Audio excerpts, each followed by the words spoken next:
the more important times or parts of the service. But there's a however. And the however is that we need to be mindful of the time. Now, they say that public speaking is the number one fear. Am I right? That's what they say.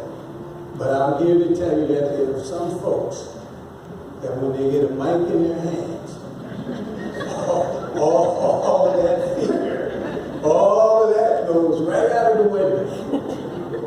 And so I want to ask everyone to be mindful of the fact that we have a deadline to make. We have to be at the cemetery by a certain time.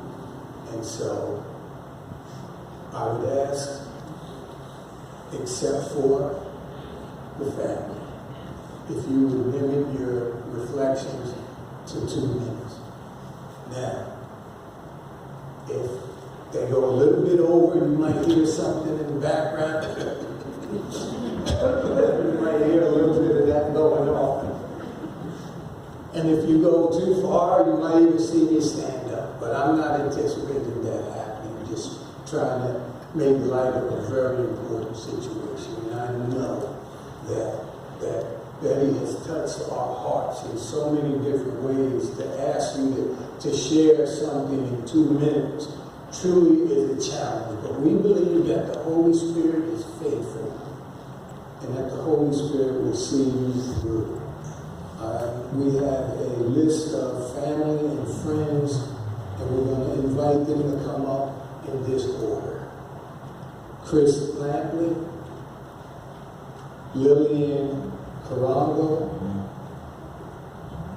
Jane Mooney, Sherry Leventhal, Joaquin Wingy, and then, of course, Auntie Mel. Now, you all don't have to come up all at once. I will call you up after one is done. But just to give you the heads up, we're going to go in that way. Amen? Amen.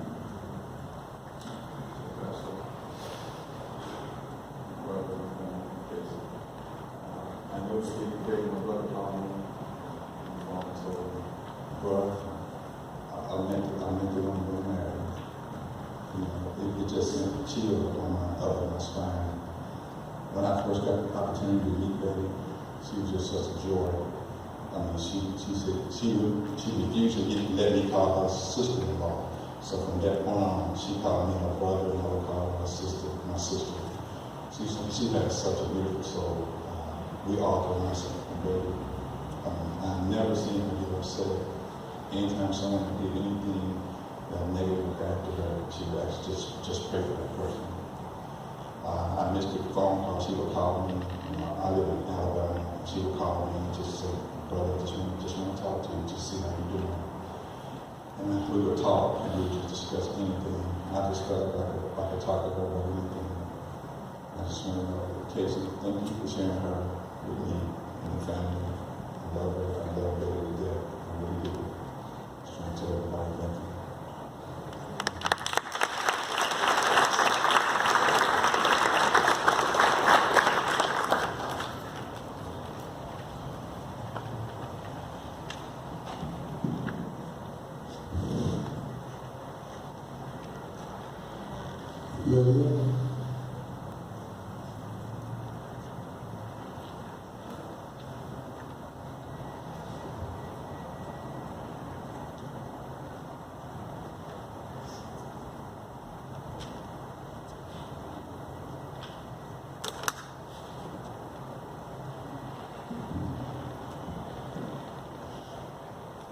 Good morning, everyone. Good morning. I bring greetings and condolences from North Carolina. This is very hard. Betty was my best friend for the last 27 years. And Pastor Andy made it very challenging for me because I had 3 pages to share. And now he said 2 minutes, so I really don't know what to share anymore. No. Listen. You let the Lord lead. I believe God is truly faithful, and we don't want to hinder you from sharing what's on your heart. You speak what's on your heart. Thank you. So, my deepest condolences, Casey and Richard, on behalf of my family and the friends in North Carolina. We are with you, and just know that Betty was right, and she's going to be missed a lot. Betty and I go back 27 years ago, when Casey was born. I gave up your age now. The day was November 8th, 1994. I remember that day very well because that's the day I also had my son. So Casey and my son Joe always celebrated birthdays together. Betty and I always spent weekends together. If I was not in our house, she was in my house. We were taking the kids out to the park or, just being mothers and raising our children. Betty did an excellent job, as you can see with Casey. And she extended that to my children. I have 3 children. She loved on them. She always babysat them for me when I was not around. She was like their second mother. And, as the children grew up and they went their way, we started taking vacations with Betty and Richard. I have very fond memories of the vacations that we took Richard. We went to Dominican Republic and spent a whole week together. And I remember that day so well, and I went through the pictures and such great memories. Betty was at her best. She loved music, she loved to dance. And we enjoyed each other's company, food and drinks. Betty made sure food was plenty and drinks was plenty for everyone, and everyone was having fun. And then another time, another year, we went to Florida. This time I was celebrating my 20th wedding anniversary, and Betty and Richard came, and we spent the week together again.